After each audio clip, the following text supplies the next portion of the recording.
Hi, everybody. I think we are live now. So, first of all, we apologize for the delay. We did not expect it, but due to some technical problems, we had to postpone it by 30 minutes.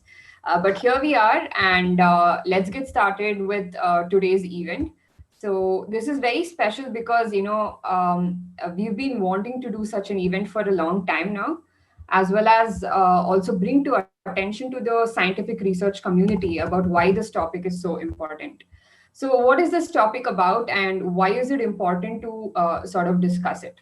So, basically, as researchers, we kind of take for granted that, or at least in the scientific field, that data is going to be out there and we can access it. But not a lot of us go into the depths of it, into how is it possible that all this data is made public, and what about the whole dilemma with published articles being sold through journals who end up making all the money and not really the researchers, right? And a lot of papers that researchers publish are not available to the public, and you need slightly illegal sites like SciHub to kind of access those papers. So why is it that science and scientific research is not open to everyone?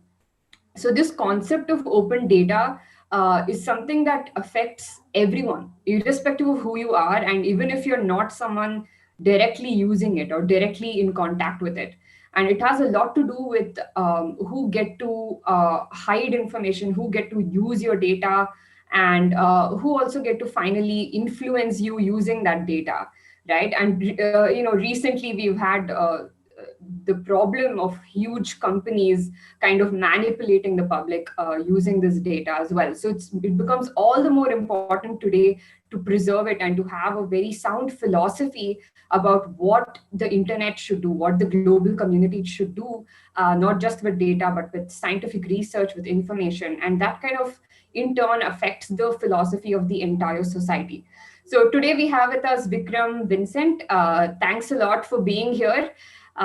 It's amazing to have him. He recently presented his PhD thesis from IIT Bombay. He's also the co-founder of FSMK, which is Free Software Movement Karnataka, as well as FSMI for India. So thanks a lot, Vikram. Let's get started. So the format of of today's talk is that for the first 30 to 40 minutes, he will quickly talk about the topics involved and kind of give us some idea about why this is important.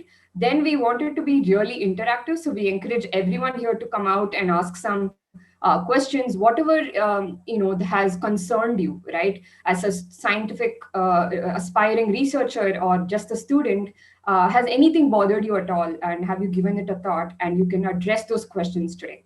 So again, let's get started, and welcome to Nakshatra, Vikram. Thank you very much, Sitara and Jeevan. Quick clarification, I've only submitted my thesis to my department for review. It's not, I haven't yet defended it. That will take some time.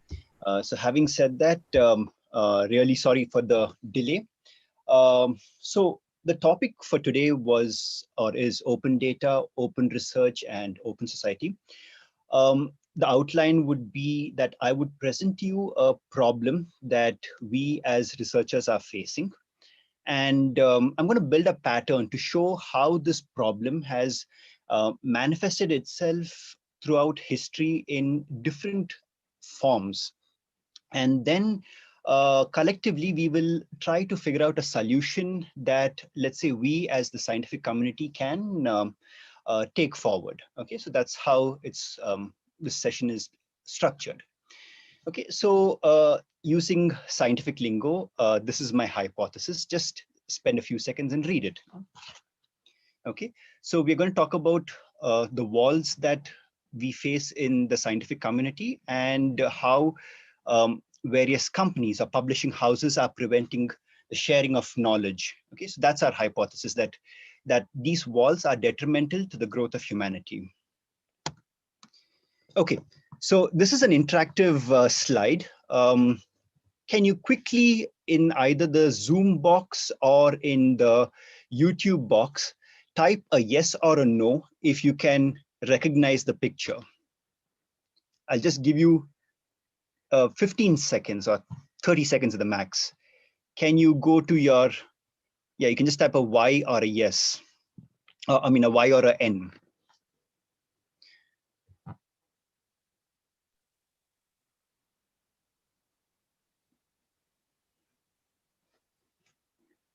Okay, I can see a lot of yeses, and I think not a single no till now. Okay, awesome. So putting a bit of a spin on this, what you see in the picture is the world's first documented case of piracy. Okay, there was an expert system called Dronacharya, and one student, Eklavya, wanted to learn from him, and well, he couldn't afford the original Dronacharya software, so he illegally made a copy of Dronacharya, installed it at his house, and learned from it. Unfortunately, the publishing house of Dronacharya was quite powerful and decided to contact Eklavya for his copyright violation, and said, "Hey, you have to pay us." And the cost there was Eklavya's finger. Okay, so this is a spin, and actually the person who came up with this example was an academician by named Lawrence Liang, who's currently a prof at Yale University. So he gave this beautiful analogy to show how copyright, in its very devious form, prevents sharing of knowledge and learning. Okay, so I'm going to take you through a few simple examples. Here in this particular slide, we have something which you will recognize. We see the researcher, and the researcher does her research and creates a product. The product could be a set of tools. It could be a set of it could be new knowledge. It could be research publications. Could be tangible technology products. Could be anything, right? And one part of this product is the research paper that um, we are forced to publish in a standardized journal.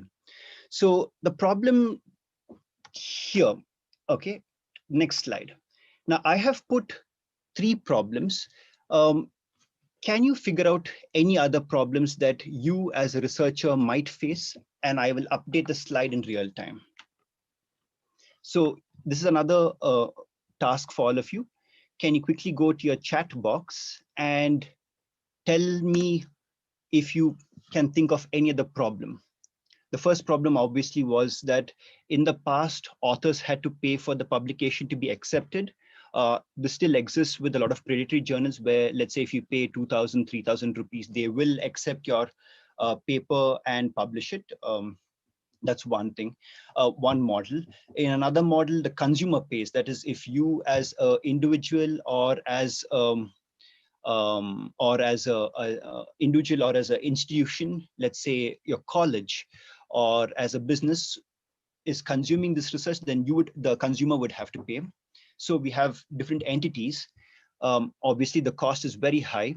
Sometimes it's in the crores of rupees if you have to access the huge journals. Let me just quickly switch to the chat box to have a look and see. Okay, let me just quickly put them down here. So one of you saying that these paywalls slow down research. Okay. Lesser support from society. Okay.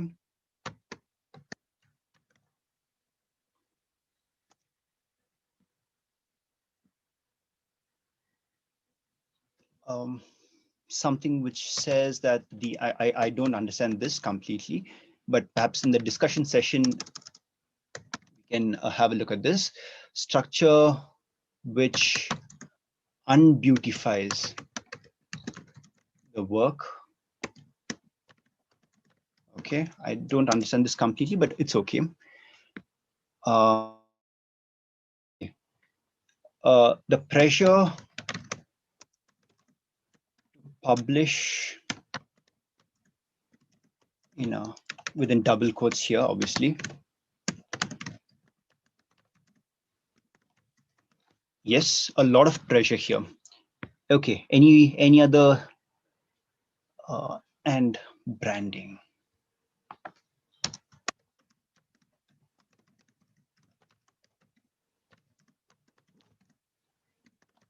Okay, so cool. We have a whole set of problems. Okay, so I've picked a few which I could quickly type in. Okay, so these are the difficulties that researchers tend to face. And okay, so as a solution, this is something that happened in the past. Now, for non-digital produce, okay, so we are talking about, let's say, if I have to make a chair. To make a chair, you would have to go to the forest, chop some wood, apply labor to the wood, and design the legs, design the seat, and create a chair. So if I want to create a second chair, the entire process has to be repeated. But when it comes to digital produce, the entire thing changes. And the Pirate Bay was one such site way back in 2003, which allowed a lot of us to share digital produce. At that point of time, it used to be videos, it used to be music, it used to be software, pictures of your cat, a lot of things which were traditionally illegal to share. Used to, yeah, it does hit a lot of nostalgia. Yeah, absolutely. So Pirate Bay was one such site, and over a period of time, it got shut down. Hitting closer home, which Sitara herself mentioned, is rather SciHub. And if you notice in the first line, they're using the word the first pirate website that allows you to share tens of millions of research papers. Okay. Now, as you all mentioned in your chat box messages, the reason for SciHub to exist is because the cost of publishing is extremely high. The cost to even read is extremely high, which is why alternate sites like SciHub, which call themselves pirate websites, have sprung up. And three key ideas that SciHub promotes are right on top. One is that they're talking about opening up knowledge to all, that they want everybody to have access to knowledge. SciHub has taken up a position that they don't want copyright. Of course, it's a little extreme in the current situation, but it's always debatable. And something which all of us agree to is open access. While we're here, if you look at this no copyright, there are alternate models. For example, Wikipedia, which which bases its licensing on copyright and calls itself copyleft, and it gives the creator freedom to share itself, share the produce, either by providing citation, or you can make changes to that thing and give credit to the original creator, or sometimes it also allows you to put things into public domain where you don't care whether you're given credit or not. You have different models within the copyleft domain itself. So this no copyright is an extreme idea, which is radical, and maybe we might go to that stage eventually at some point of time in the future. But these are three key ideas that SciHub talks about. But an important question that all of us need to think about is, does sharing knowledge equate to piracy? So I asked this question because piracy basically means attacking a ship, right? And here we're talking about sharing knowledge. So an anecdote which I used to share before was that, when we have a festival or when we have a birthday, my parents, they would cook good food at home, and we would share this food to our neighbors, and we would call our neighbors and we would share it. Okay, there was a bit of a disturbance.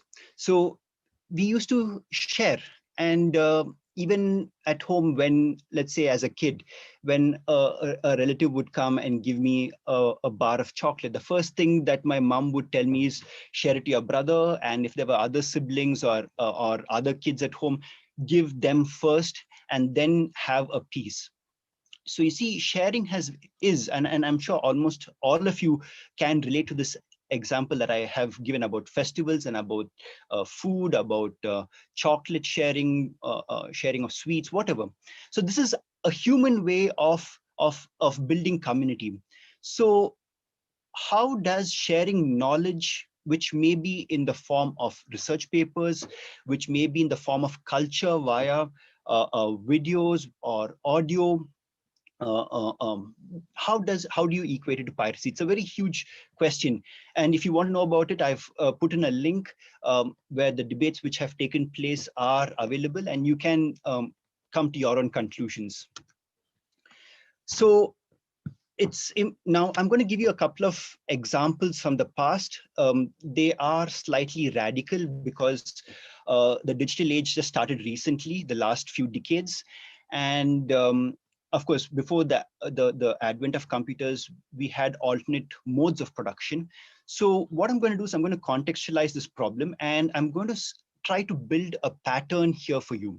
Okay, so you can travel back in time, let's say several millennia, and see how this pattern repeats itself. Okay, so that's what I'm going to do for all of you. Okay, so this is the most primitive mode of production. The first one where we had hunter-gatherers. Okay, there were people who were just moving around. They would kill the animal, hunt the animal, kill the animal, and just eat the animal, consume it immediately. And there were some set of people who would gather the plants which are already available. These hunter-gatherers were the most primitive form of society. As time progressed and as the human being of that point of time, this is like several millennia ago, okay, as they started learning how to do agriculture, how to do cattle rearing, because these were not something which existed within the hunter-gatherer communities. But as time progressed and they learned how to make tools to dig the ground, three interesting concepts started developing. The concept of family, okay, and there have been various concepts of family. The current one being where you have the nuclear form of family, right, with one father, one mother, and the property goes from the father to the child. There have been different forms of family in the past. Along with that, as agriculture and cattle rearing came about, another very important concept called private property emerged, which is that since I'm digging the land and tilling the land and I have reared cattle, how do I, that when I die, to whom does this cattle and land, tilled land, go to? So to bring about, to decide these questions, slowly the concept of private property started to emerge. And from that, the concept of state, that is having an overarching structure above the private land and cattle owners, on let's say people would have started killing each other for the land, or to steal the cattle. So they needed some sort of laws codified collectively as a community to come up with rules. Okay, so automatically, with the advent of agriculture and cattle rearing, these three simple concepts which have widespread ramifications came into being. Okay, I will not go into details of this, but what I would like you to do is spend 30 seconds and think if the process of property accumulation in the past has ever been peaceful. Okay, now when I talk about in the past, I'm not talking about in the last 100 years. I'm talking about, I'm sure almost all of you have studied history and you have read about kings and princes and zamindars, and people going from one place to another, whether it was Alexander or whoever else. So can you spend 30 seconds and quickly put your opinion in the chat box to the thinking point question? I will just hold the slide for you all.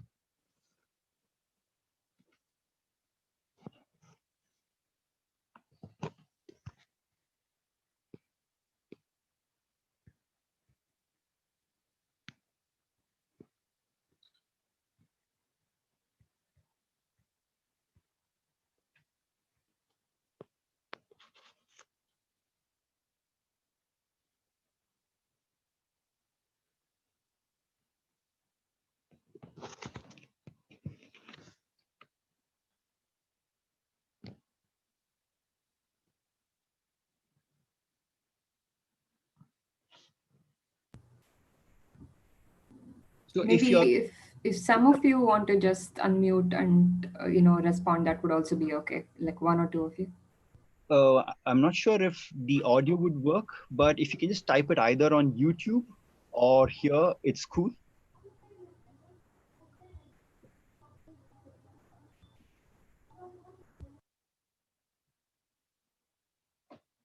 Another 10-15 seconds.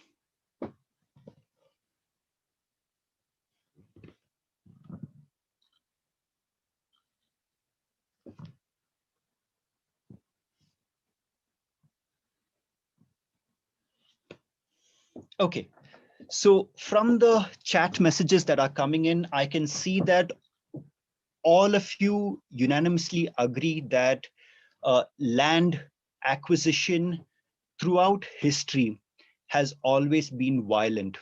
Okay, it has never been peaceful. So we can easily understand that these concepts of private property and state have never come about through peaceful means, right? Okay, so am I audible?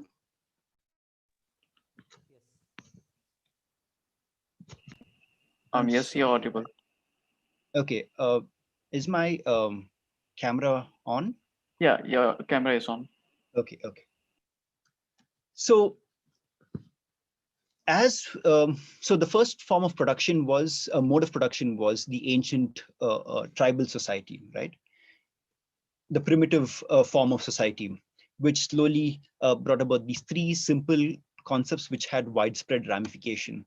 The next mode of production was I'm jumping several steps actually and coming straight to slavery, because I'm trying to build a pattern for all of us here. Okay, you will notice that in the slavery or ancient mode of production, you have the slave owner and you have the slave.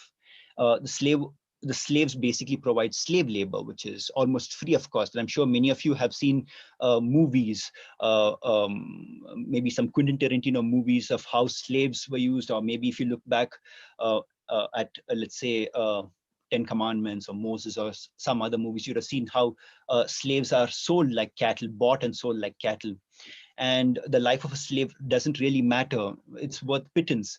And once you're a slave, you have no option of freedom except if you're a master or mistress thinks that you deserves freedom. Okay, so the slave produces labor at an extremely low cost, and through the slave labor, the in Egypt, you had the pyramids being created, or you have plantations being cultivated. You have a lot of important, maybe I'm not sure, maybe even the Taj Mahal, or a lot of our landmark buildings in India, which come from ancient India or from other parts of the world, have all been created through slave labor. Okay, so this was one of the ancient mode of production. Now, yeah, absolutely, gladiators, yes.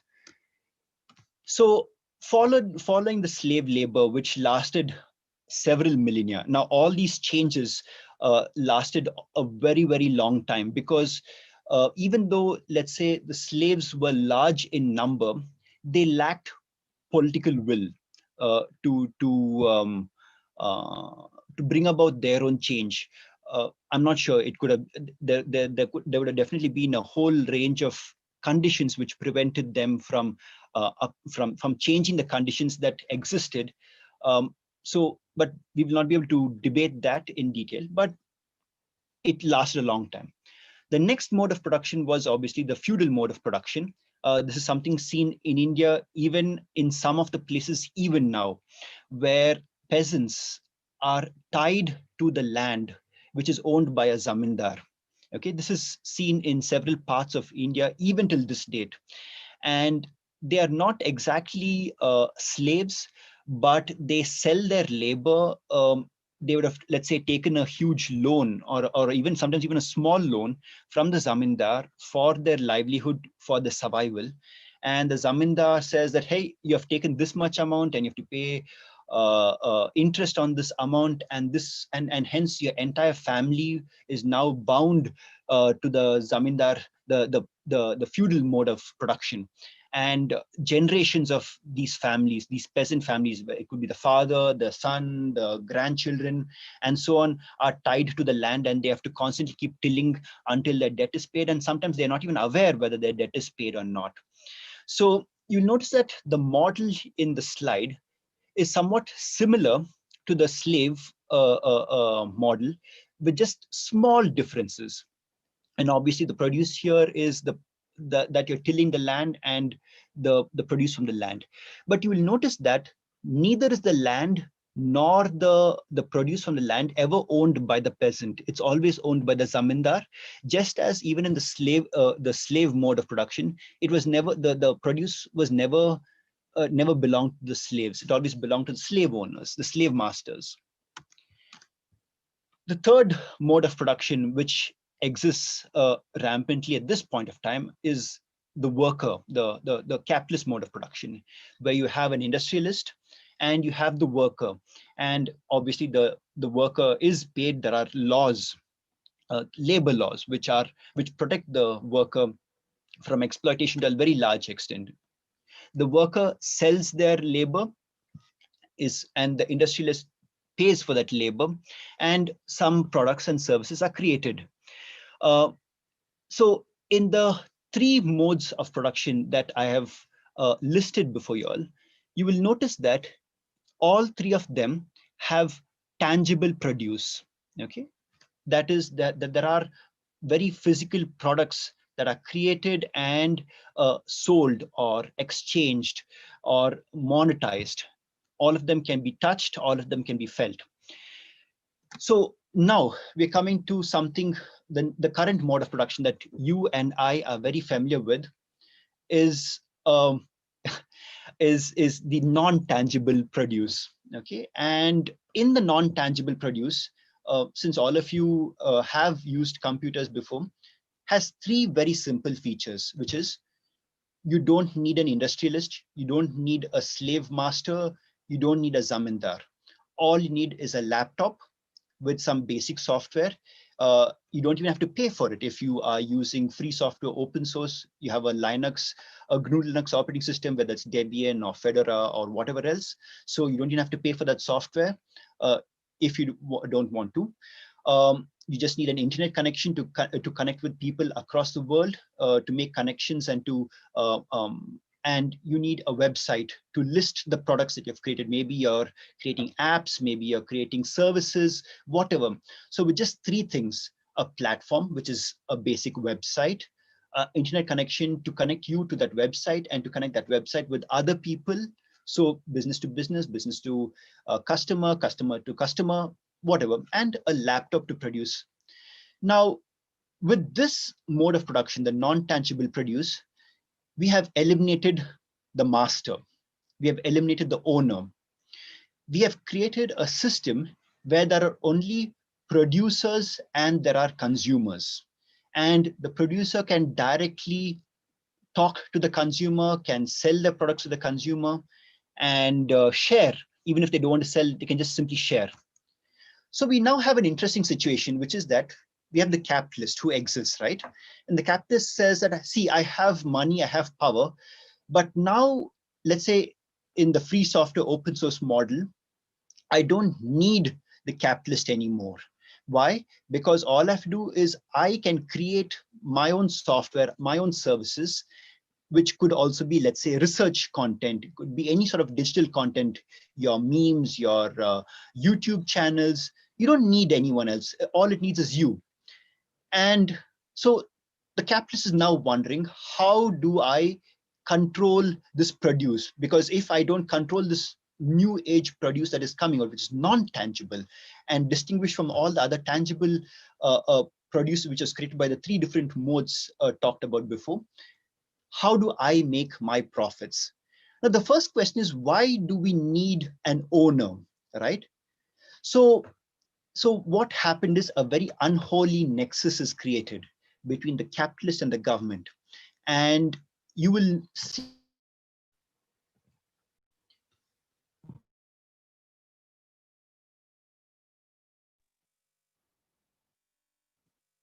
Vikram, we lost your voice.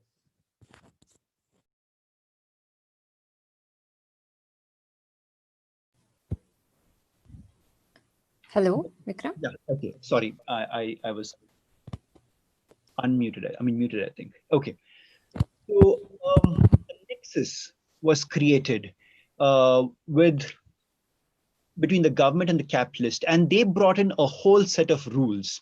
Now, one of the rules obviously was that, let's say, if you publish, it has to be in a highly rated journal. Now, this is an artificial constraint that has been created. We have the system, the copyright system, which was created at the time when, let's say, the Bible was being printed for the first time in history, when the printing press came into being. So the copyright laws were designed for a time when the the sharing of knowledge happened to be physical artifacts. As I mentioned, if I have to create one book, I need a printing press, I need ink, I need a lot of paper to be created, and I make a copy. And if I have to make a second copy of the Bible, I would need the same amount of labor involved, along with the printing press, obviously, which is quite expensive. Now, they are trying to apply a very rigid copyright law, which was meant for the non-digital age, the printing press age, on digital produce. So how does that work? Okay, so that's something which we need to think about.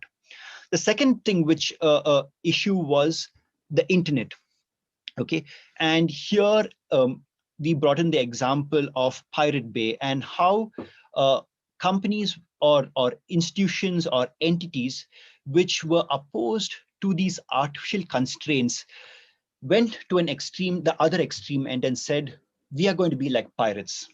We are going to make knowledge free, and we are going to just share it like it is human produce, right?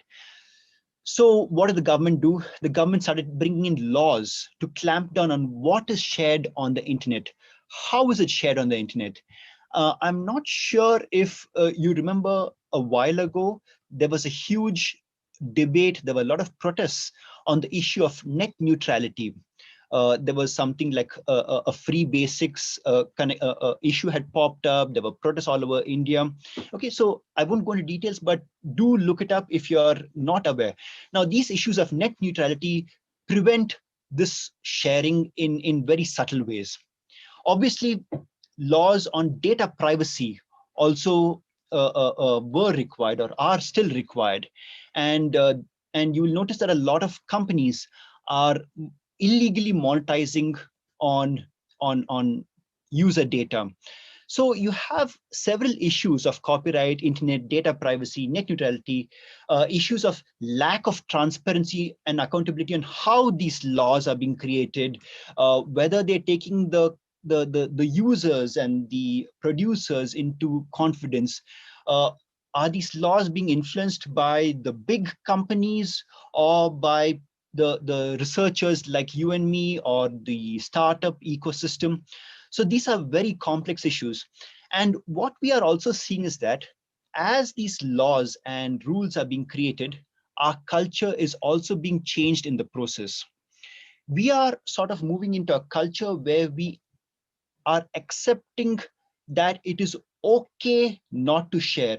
We have sort of accepted a culture that we feel it is wrong if we share. It is wrong if we share knowledge, if we share food, if we share movies, or if we share audio. Now, we should understand that the argument that is being put forward for all these walls is that we want to help the creator to flourish. The question is this the best way to help the creator? Now, an example that we can think of is, let's say, J.K. Rowling.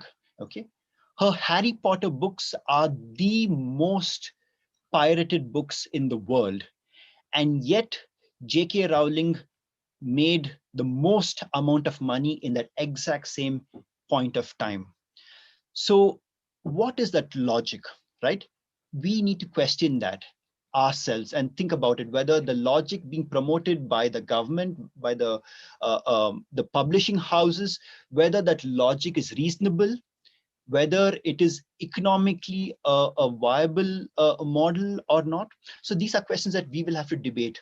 So you will notice that because of these artificial laws that are being created, ancient archaic laws like the copyright law, or and somebody had pointed out a bouquet called the intellectual property. So intellectual property is not one unit, but rather it comprises of copyright, it comprises of trademark, it comprises of patents, another very ancient artifact which is still trying to be applied in the into research and into software.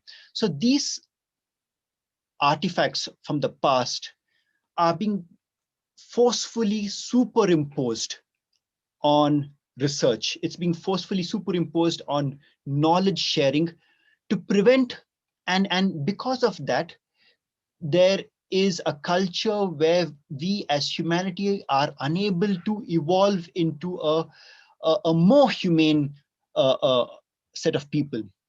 So we are stuck at that point of time in history. So the question that we should ask ourselves is Jack Sparrow the answer to all these problems, or can we collectively as researchers, knowing that we have that we as participants, okay, even if you're a researcher, if you're from the startup ecosystem, knowing that we have power to influence the system, okay? So that's the first thing that we need to figure out, what can we do as participants?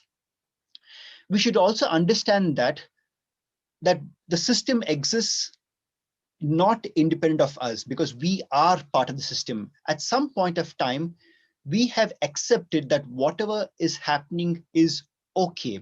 You know, we have this thing, adjust madi, culture, where we say, nahi to yaar adjust karo yaar, you know, a very common thing.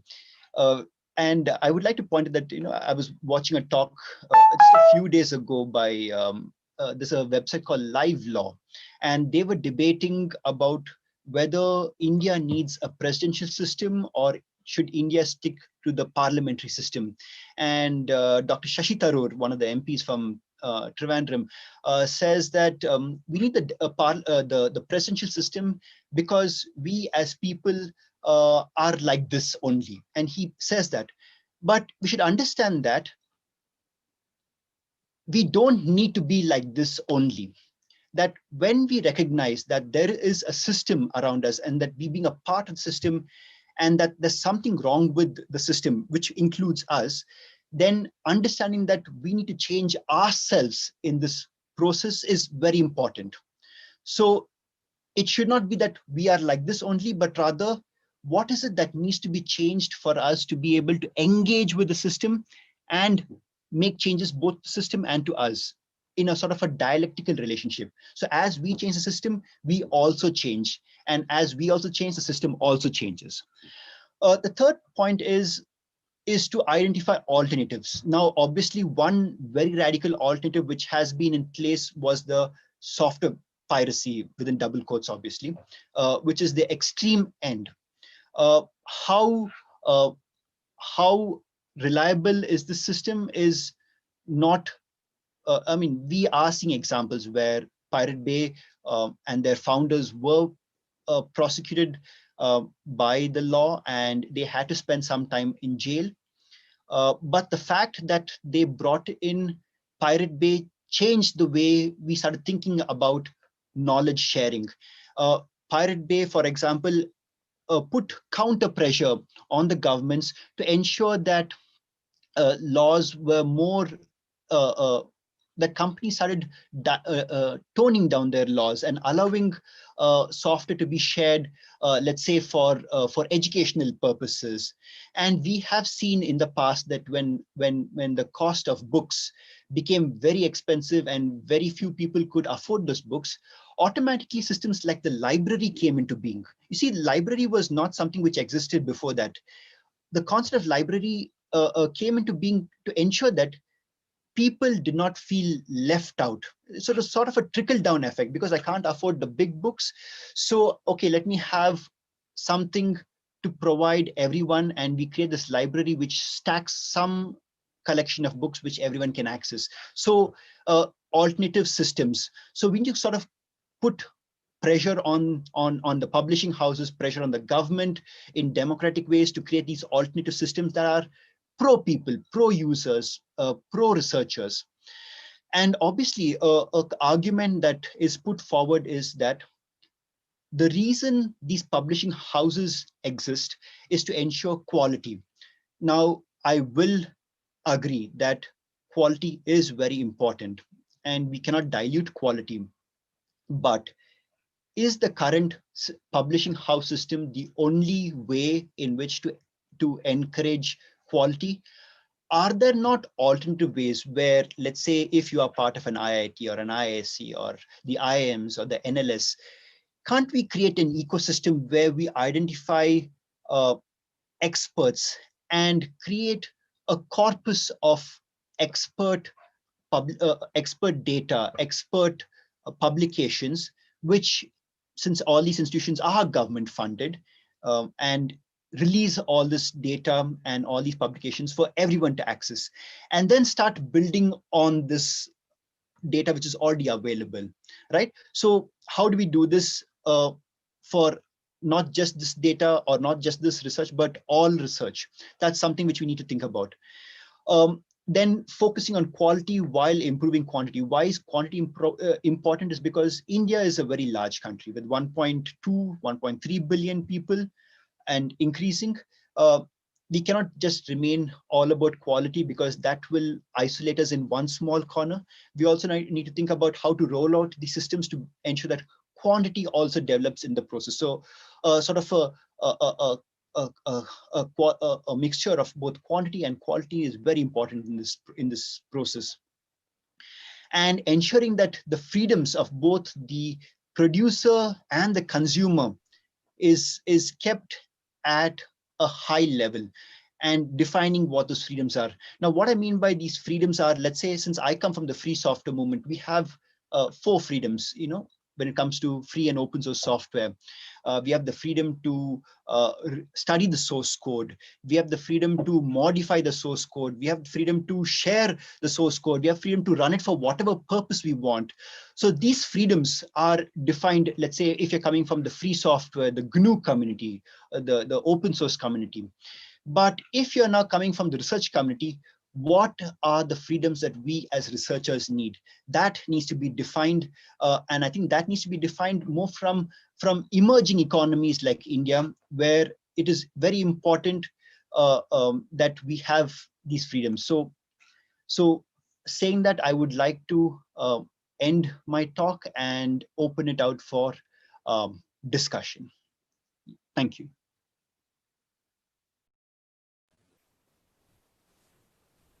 Thank you so much, Vikram. We can take some questions from the audience now. If any of you want to, comment on what he just spoke about, or you would like to address a new issue related to the topic, you can do so.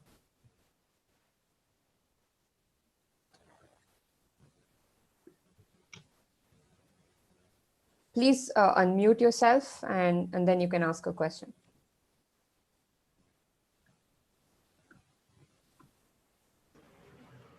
Can I come in? Yeah, sure. See, Probably what he's telling is more applicable to some generalized software rather than very high-end research in materials or in very high-end products. So just one example. Any knowledge from Wikipedia is taken with a pinch of salt. So whereas you get some knowledge from a published journal, then that is known as reliable. So I just wanted to, anything that is completely free, it is little substandard. I had put up a question, it is like, something like communism or socialism in science, so, so if you don't give IPR, trademark or patent rights, so probably you will affect knowledge creation. So software may be in a different domain, but I don't think it is applicable to entire research in completely in science and technology. Thank you. I will take a set of questions before answering them, if that's okay.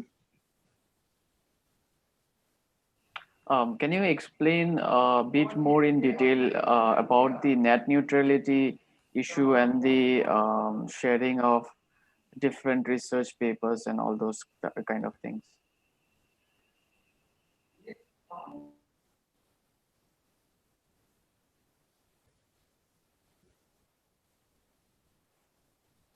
I guess just to add on that, from my very limited understanding, I mean researchers are doing all the work, right? So the creation, the process of putting the paper together, everything is done, or the production, like you said, is from the researcher. The money that the consumer or the reader pays is to a journal, a body of people who are not directly contributing to the creation of that research. So, number one, how is that fair? And yeah, I suppose as a continuation of that, research has a huge network. So, can't we sustain the high quality by just using or leveraging this network without having to keep it centralized, right? Like we can have a peer review and review by more senior scientists just by leveraging on the community itself, because everyone or a majority of scientists would like to have the knowledge out in the open and would like to be participate in the creation of good quality research. So I guess as a it's just a thought, but that way you would kind of decentralize the whole process. Is there anybody else? If not, you can start answering, Vikram. Just a comment. I'm not having a question. Probably Vikrant can answer more to this. But so just like the first question, whether this is applicable in research, sir, there is a thing you should understand that most people use software which are free and open source. So like in my own experience, a lot of people in astronomy use Python or any of the programming languages. Most of them are free, and that does not degrade their quality in any way. And there are lots of libraries people have written just for just for public's use. That does not mean that you have to copyright it. Say best example would be take MATLAB and Python. MATLAB is a paid software. It is a good quality, high quality software, but in the same time you have Python, which is free and open source. And in my experience, both are offering the same kind of quality. So I don't know where you are coming from when you say that free things are lower quality. That's all. Thank you. I want to add on that.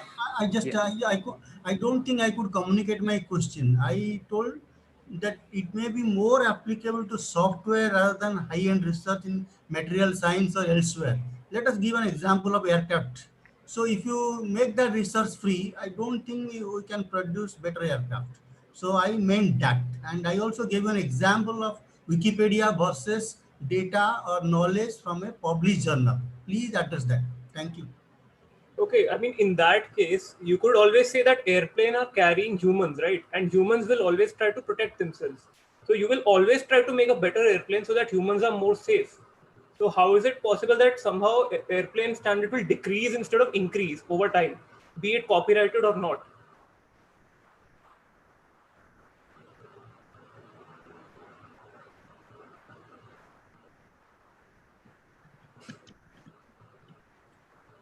And just to add to the debate, I think what sir meant was that like say if you're doing engineering research or production research, then that should be valued. But I think the whole point here that was argued was that the knowledge should be free, not the commodity that you're producing. The commodity is still, behind a paywall, behind this thing. Okay, I'll let Vikram answer the question. Okay, thank you. Any other questions that I could put on the slide? I think I've noted down a few points. Applicability to generic software versus high-end research, and the example given was material sciences. Okay, then the issue of net neutrality and research papers. Okay, I have one question. Yeah, please. Okay, so when we talk about these journals that we hold as being high quality, who is grading them to be high quality? How do we decide what a high quality journal is, what a predatory journal is, where should we apply, where should we not apply? Who is giving them that value? Okay.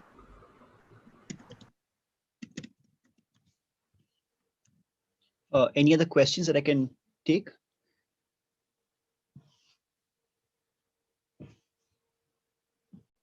Okay. Okay, cool. So let me begin by answering a few of them because I don't have the answers to all these questions. I think we need to look at what Elon Musk did, that when he created the really awesome Tesla cars, right? And he just said, if you want to create or you want to replicate these cars, take the patent from me, take the design, go ahead and do it. I'm happy to share. And what we see is that by him opening up the research, it's going to create a very healthy ecosystem, an ecosystem where competition, there's going to be a lot of healthy competition. Now, the problem that we are facing is that there's a lot of unhealthy competition, which is that all this knowledge is being accumulated in silos. It's not being shared to people who can actually use this knowledge to create newer products, newer services, which are beneficial to everyone.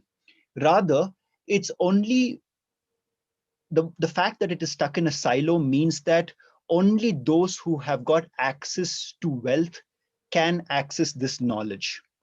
That's what it says, that if you store all this knowledge in a silo. So opening up this knowledge does not mean that quality is going to reduce. And Jishnu had pointed out that quality is not lessened by making it free. And that's a fact, because when knowledge is available in the open, a lot more people can look at that knowledge, can evaluate that knowledge, can analyze it, can see whether the sources of that knowledge, whether the data being used to create that knowledge, whether all of it is valid and reliable. And by more people looking at it, the more quality it accrues, right? That is something we need to keep in mind. The fact that if something is closed and people can't see, then we do not know what is inside. And even if you're talking about critical systems, whether the software that's used to run the Large Hadron Collider, or the software being used to run, and when I use the word software, you should understand that software is nothing but knowledge in a digital format. It is knowledge. It is, in fact, the sum of all human knowledge, just like how Wikipedia is, right? Because now everything can be simulated via software. So why are we looking at it as if it is something different? It is non-tangible and it is knowledge. So a research paper or software, they're all knowledge basically. Okay. And yes, Sitara rightly pointed out that the creation here is by the researcher, but we are paying to the journal. The question is, why do we even need a journal? And an important point is, yes, we don't really need centralized systems. We need to start looking at distributed systems. And there's a lot of research which shows that distributed systems can be made effective if there is a will. And I think that we need to figure out what combination of this distributed system would work for us, because I don't think everything is going to work. I don't think a centralized system is the best. That's something which we've seen. I mean, because I'm from IIT Bombay, I really don't have to go to SciHub. My institution can afford the crores of rupees to pay for these journals. And I think even with that amount of money, there are certain journals which are still extremely expensive and which we ourselves can't purchase, or we can't rent, because it's not even purchase, it's like renting, that you only have it for a limited point of time. And it's so, and of course that depends on the type of licensing. So what do the others do when they don't belong to elite institutions or institutions which can afford these journals? It's a very important question to be asked. So what if a poor person who is really smart, but who does not have access, who has some limited access, maybe through a community computing center, somebody provides them a laptop with an internet connection, and now they want to sit and study and by themselves without going to an elite institution? What do they do? I mean, if we are able to enable them to have access to knowledge, can that be done? I think these are the questions which we need to ask. I will not go into net neutrality because that's sort of a side issue, doesn't really focus here. And I think, yeah, I've covered the questions that have been asked. If you need any clarifications on these aspects, please do ping.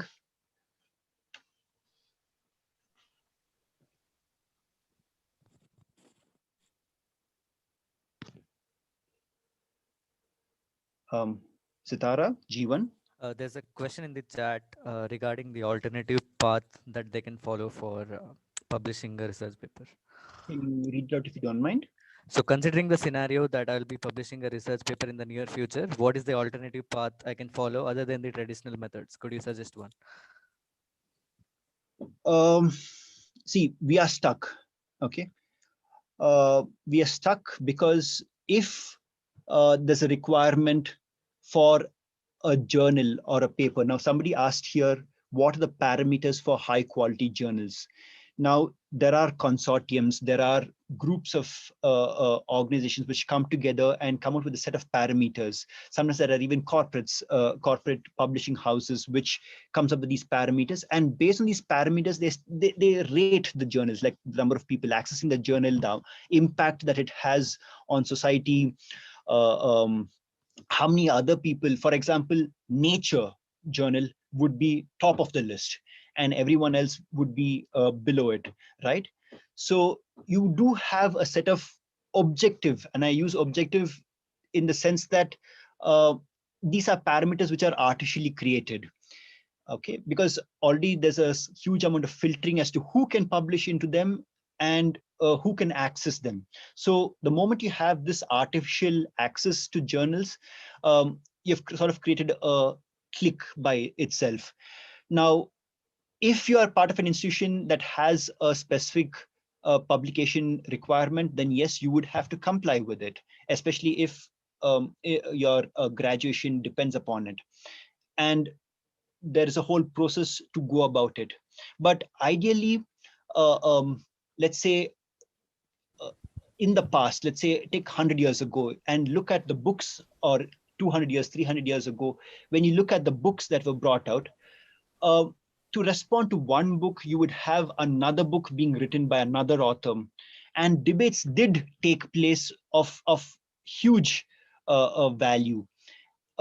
You could still write in newspapers. You could write in, I mean, rather than going to those, we should be able to create journals in our own institutions that are independent of the existing huge publication houses. That is one.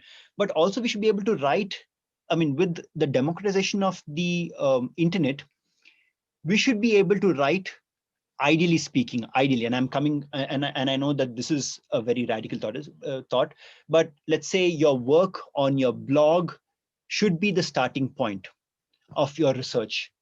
Then you go to, let's say, op-eds, or you are writing for established magazines or newspapers. So these should normally be the places where you write and engage with the public. Why do I suggest these? Is because these publications are accessible. An ordinary person with an internet connection can access this. This is not behind any any paywall at present. Obviously, if net neutrality were to be broken, then these websites, these publication modes would become inaccessible. But as long as net neutrality is available, these should ideally be the better places to publish. Okay, but I'm speaking from an ideal case, but we live in the real world. So this tension between ideal versus real is going to happen in real time, and we need to come to a sort of a synthesis through a lot of a peer pressure. And I think that's something which is more important, a lot of peer pressure versus a top-down pressure. Yeah. Thank you.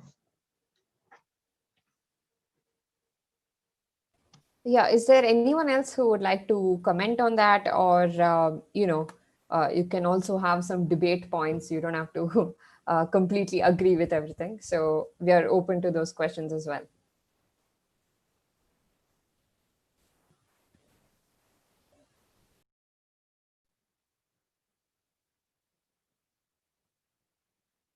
Maybe while you guys think of some questions, Vikram, could you kind of just explain these different terminologies that we hear, right? So we hear open source, but I have read that that's a slightly different term when compared to free software.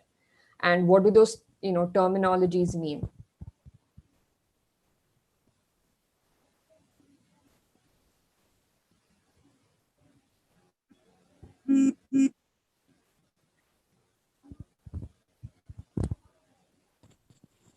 Okay, am I audible now? Okay. Yeah, Cool. yeah, you're. So in the beginning, there was only software. Okay, there was no such thing as free software or there was open source. Why? Because the computers used to be at elite institutions like Harvard, Stanford, MIT, Caltech. These were the only institutions which could afford having a computer. And the scientists who were basically physicists, mathematicians, would have access to these softwares to do a lot of programming, which would be required for the institution. And these scientists would write the software required. Like, for example, if they bought a new printer, okay, a huge spool printer, there was no any ready-made software for the scientists at that institution to just install and get the printer working. What they would do is they would study the manuals that were sent along with the printer and write the software required for that printer to start working. So that's how it was. They got the entire printer and the manual for the printer, which was right down to the bits and the bytes. And based on that, they would write the software. And if, let's say, somebody in one institution wrote some really good software and somebody in another institution also got the same printer, they would say, hey, you there at MIT, could you please give me a copy of your software because I really like it? And the guy at MIT would say, hey, sure, no problem. Here, take it. It's free. And that's how they would share software. Over time, companies realized that Hello. Hello? Hello. Yeah. So over time, companies realized that they could make money by monetizing on software. So they started creating the concept of proprietary software, which was not shareable. Okay.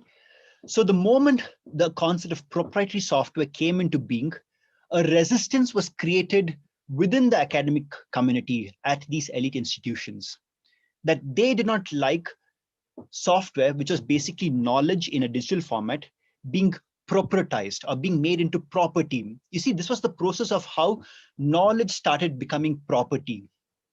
So as a conflicting situation, on the other end of the spectrum, so on one end of the spectrum, you have proprietary software being created.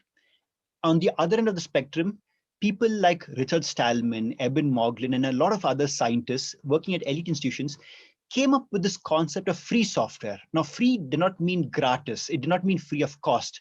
Free meant libre, which is freedom. So they said we're going to come up with an alternate system of free as in freedom software. And this software is going to have 4 basic freedoms, which is the freedom to study the source code, which is not allowed in your proprietary software, the freedom to make changes to the source code, the freedom to share these changes along with the original as by giving credit to the original author and by adding your name to the changes that are being made, and the freedom to run that software for whatever else you wanted. Let's assume that you have a software to run a computer, but then you say, okay, I've now built this large hadron collider and I want to use the software to run that as well. And that freedom was available to the software by default because it was free as in freedom software. So you have a very dialectical situation, and I'm saying dialectical because there's a huge conflict between proprietary software and free software. Now, over a period of time, the quality of free software became awesome.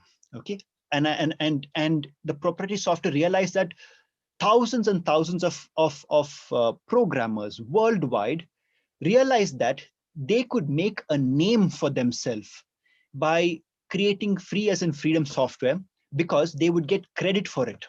Credit as in the moment you write a piece of code, a free software code, your name and email address is attached to that piece of code in the copyright file. And if I want to tell someone, hey, I've done this software, all I have to do is point to the Git or the SVN Subversion repository, or in the olden days, CVS repository, and say, see, that's where my software is being hosted. This is my skill. This is what I can do. And that would get them their jobs. And because more people were looking at the software with magnifying glass, the quality automatically improved. The proprietary software companies, the huge ones, I don't want to name them, realized that their mode of software production was not able to capitalize on this community produce. I intentionally did not add this entire thing into the slides because I realized I was speaking to students from the physics background, but I think this is important because this resistance comes from software, the software domain, the free software domain very specifically, of which I'm also a part of, which is that the 3 models which we saw, the 3 modes of production, the slavery, the feudal system, and the capitalist system. So the capitalists realized that they could not make money from the community produce because community produce was, everyone was sharing it, everyone was making money out of it. So what they did was, to kill this concept of freedom, they came up with a middle path called open source, which said that, hey, let's talk only about community creation of knowledge and community sharing. Let us not talk about the freedom aspect which is involved in it. So you see, they wanted to kill the culture of freedom of sharing. So they created this concept of open source to ensure that the culture was devoid of this humanity aspect and focused only on the technical aspects of open source, that is the source being open, and looking at the source, making changes, and giving the source back with the changes, and of course running for whatever I want, but ignoring the fact that this freedom is part of human culture. So you see, the middle path which the proprietary companies created was called open source.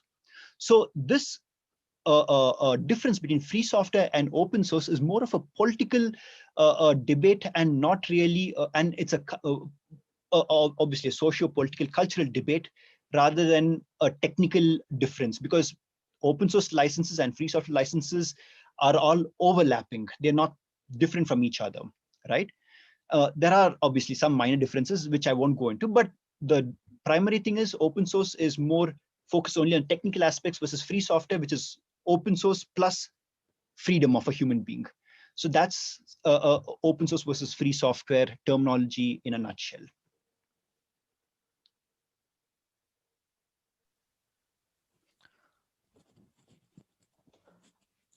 Thanks, Vikram.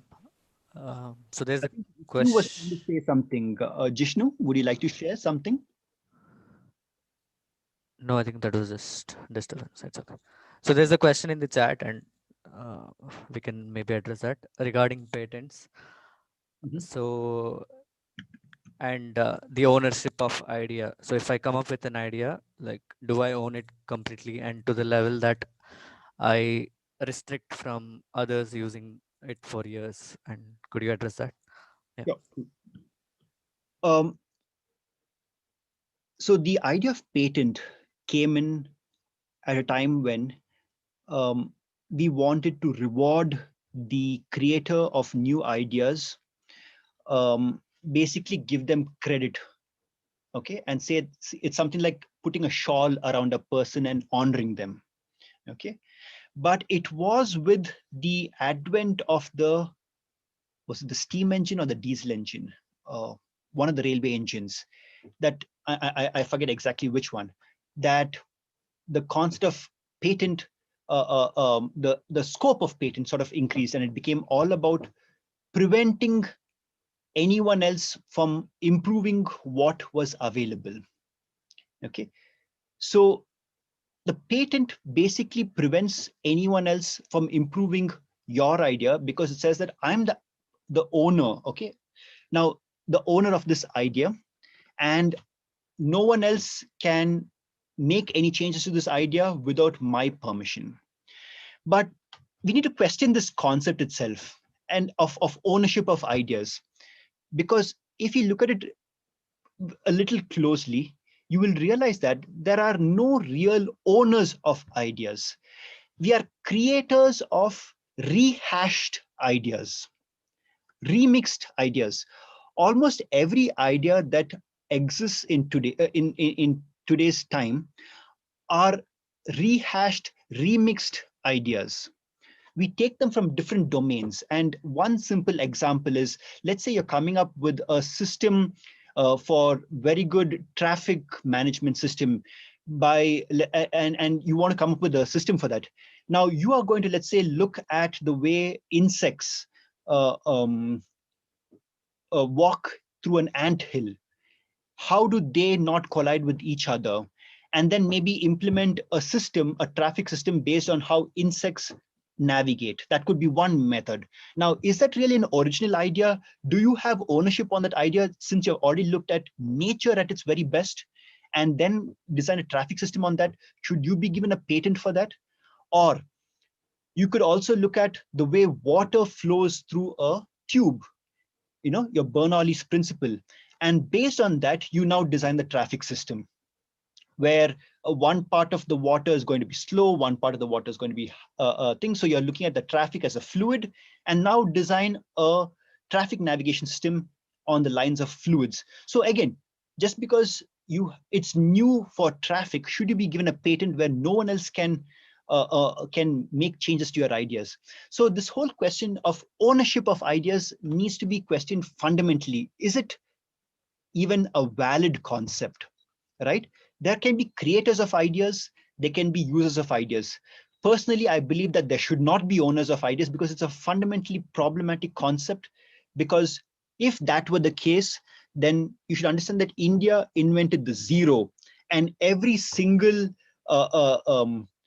person in the entire world who's programming, and because all software comes into zeros and ones eventually, should share their entire wealth with the guy or the person who invented zero, right? Problematic, but that's how the concept of ownership of ideas is, right? So I personally believe that there should not be this concept of ownership of ideas. I think there should only be creators of ideas and users of ideas, and any kind of ownership should be removed off, which basically means we also remove these publishing houses. We have more distributed systems, systems which are built on peer-to-peer sharing, peer pressure to improve quality, and maybe some amount of centralization. But I think we need to question a lot of the fundamental concepts that we are holding dear.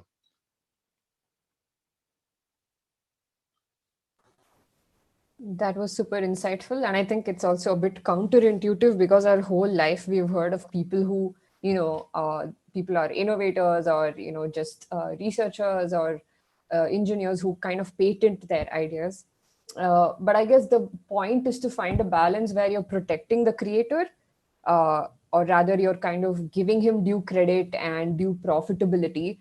And where there is, where there is a due right, they deserve the money, they deserve the profits, that should be taken care of. But also, like you said, ideas are really fluid and kind of intangible, and you can't always point out to, like, this person came up with that. and it is a lot more interconnected with so many different things. And I think one example could be music. You can say, hey, this particular song seems to be derived from this 100-year-old tune because they sound so similar and they share similar notes and so on. But that doesn't make any sense because there are so many hundreds of similar songs, right? And they can still maintain their uniqueness while doing that. So I think that's one example. Absolutely, Uh, Sitara. You're right on that. Yeah, absolutely right. right. So is there anyone else? Jeevan, would you like to kind of comment a little bit more on that?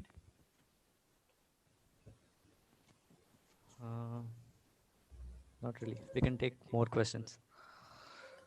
Okay, I think one more thing I'd noted down was the recent, I will, again, I don't want to name anything or companies, but we do know that social media has this slightly, I guess, controversial approach to monetization where they are kind of making use of users, they're looking at the users as product. That's number one. And number two, there's also seems to be a lack of rules about accessing our data, and how much data a company can hold, right? And there seems to be no regulations whatsoever. And how does this kind of fit in with the topics you spoke about today? And the fact that information should be free, but individuals should be protected. And how can we kind of avoid huge corporates and corporations from kind of hoarding data, which they shouldn't be, and at some point they will be violating privacy as well. Thanks, Sitara. I think this was covered in slide 18, obviously in a very superficial manner, but we have to put pressure on our government to ensure that the laws that are created are pro-users, pro-people. Because unfortunately, there is a nexus between the government and the people with the access to the modes of production, or the capitalist in this particular case, who has access to a lot of wealth, and we don't have it, right? And they're the ones who are right now driving the way in which laws are created.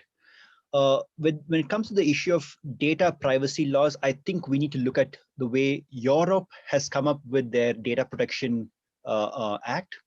And I think we need to push for our Indian version to be at least as strong as that.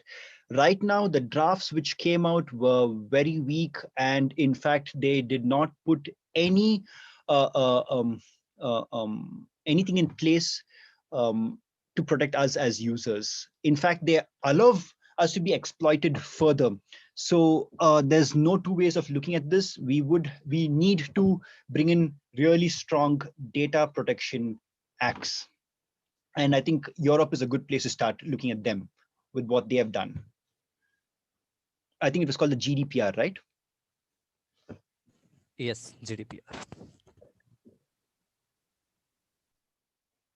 Okay, so thank you. And is there any closing remarks from anybody else, or any other point you guys want to bring up? This is your last chance. We'll close in around 5 minutes. So anybody else who wants to ask a question, maybe regarding closer to home, something related to research or academia. Yeah, I would like to say something. Sure. So basically, after listening to these all points, I thought like we have to create one system where one can put their intellectual property. It can contain anything, like anything, their ideas, their papers, their research papers, whatever they want to put there. And there can be two modes, like if that person personally want to share something, like if I want to share my research paper with anyone in free manner, then I can share it. And if someone don't want to do it, so they can choose that option. So in that way we can even make the information more accessible to all of the students and all of the researchers. And side by side, those who don't want to share, they can be protected in some way. uh, that's it. That's what I want to say.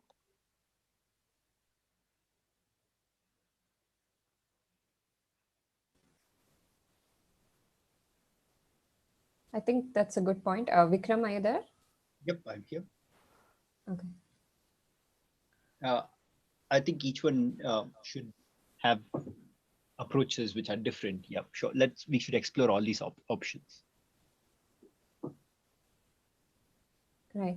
And so I think we will close with that if nobody else has anything else to add to that. Um, Excuse me. So yeah, I you just can. had this one question. It's like when you have a commodity or a product or anything of sorts, when you remove the price tag from that, does it make it less valuable? I just want to stress on the word value.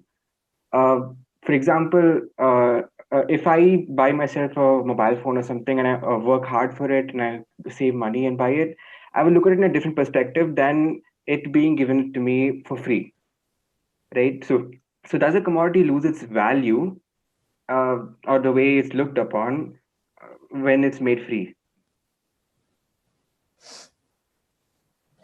Good question. A good point. There's an ad, right? The best things in life are free. I think that's how we need to look at it.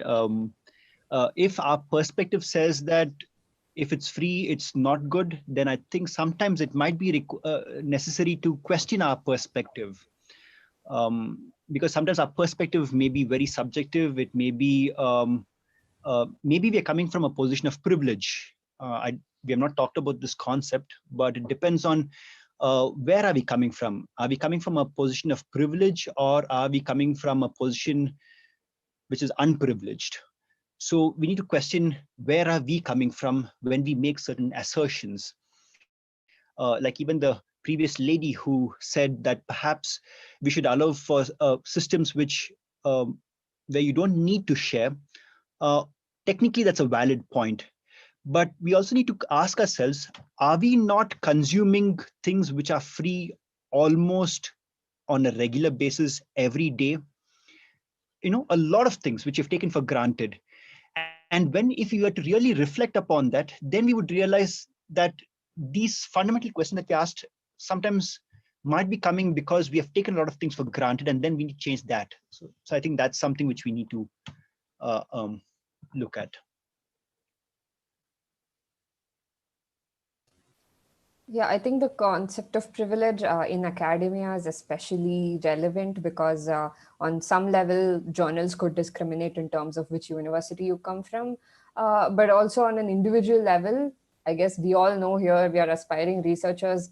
For us to go from a tier 1 or tier 2 or tier 3 university and to get access to mentorship or professors or guidance from teachers who might be more capable in that particular field we're interested in, but if they are behind the wall of a more reputed institute, it's really, really hard to get access to them.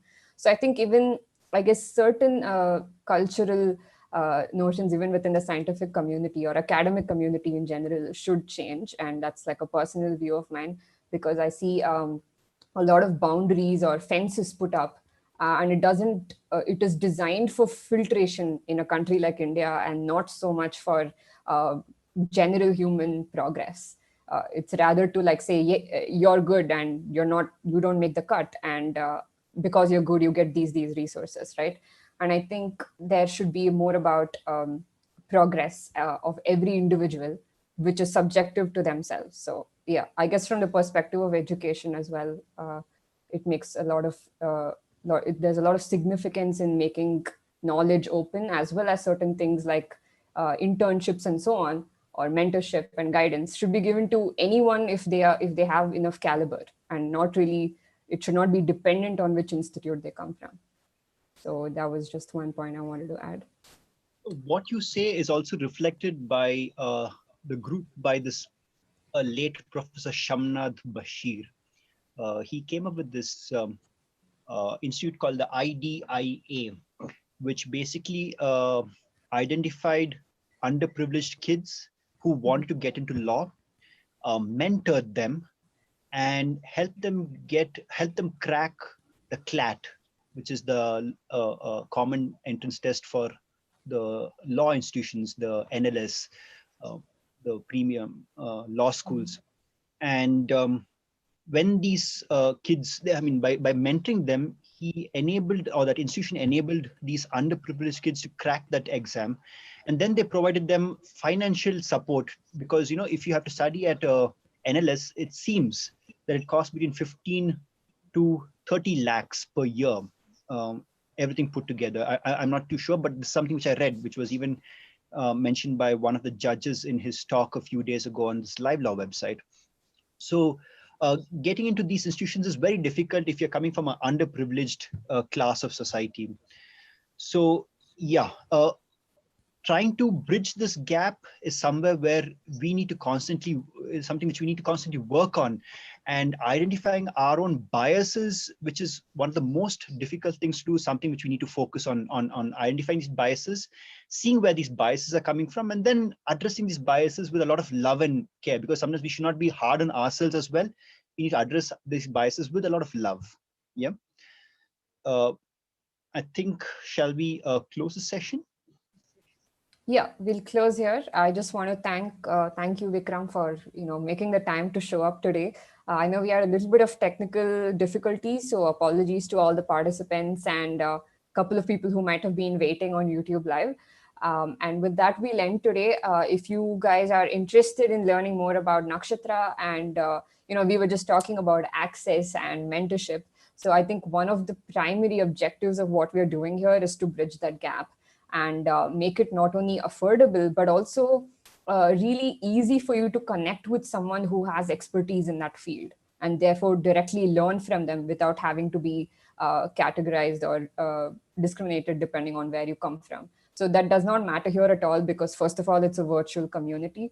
So we have a lot of free events as well as certification courses and so on. So you can check out more content here on YouTube, or you can visit our website and apply, so that you can you can pre-enroll yourself for the upcoming courses in the month of October and November. We have some really exciting, very, courses we've worked really hard on, and there are more than 25 speakers from various institutes across India who are talking in these courses. So we will end here. Thank you so much, everybody. Thank you for your time. Once again, Vikram, we'll see you soon. We have a lot to learn from you in the future as well. Thank you. For inviting me, and to Jeevan as well, both of you. Yes. Thank you very much for inviting me to this opportunity to address all of you. Thank you. Okay. Good night, everybody.